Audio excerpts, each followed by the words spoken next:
Etsika haritra atelondra no karakaraina etsy amin'ny Galerie Pacom etsy Andranomaina. Tompo la maison izany no lohateny entina isalorana ity etsika goavana ity mazava ho azy fa dia miompana betsaka amin'ny tontolon'ny trano sy ny manodidina azy ny zavatra hita eny an-toerana eny. Rotsirakotiny Raindry sy Mamy Rasoanaivo no mitondra an'izay tato-pavao zay. Manomboka androany ary tsy farana raha tsy ny alahady izao ny etsika tout pour la maison izay tanterahana etsy amin'ny Galerie Pacom Andranomena. Miompana indrindra amin'ny tontolon'ny trano sy ny manodidina azy no naranty nandritry ny etsika. Andiany voalohany ity etsika ity ary ankoatra ny fampiratiana dia misy ihany koa ny fanorona hevitra ireo mpanjifa ny amin'ny fikarakarana ny trano.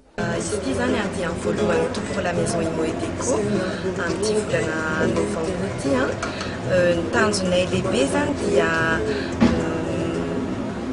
fahotra fanakekezana zany ho an'ny olona izay te hijery mombamomba ny tao-trano sy ny haingo-trano rehetrarehetra.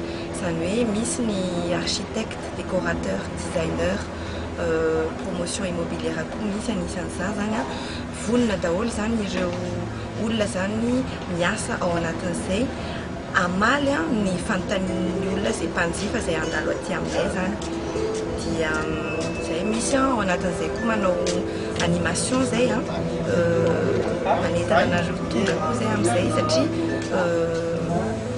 misy atelier décoration, misy astuce déco zay amenan'ny olona koa zany misy conférence zay ho ataon'ny professionnel indrindra zany tonga eto atoerana manazava an'izay.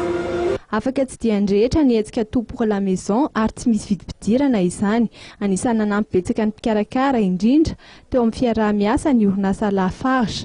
Ahitana mpandray anjara maromaro ihany koa ny etsika, anisan'izany ny PIC, Boisard, Iboz ary koa ny panoramika izay misehatra momba ny trano sy ny fanaingoana ny trano.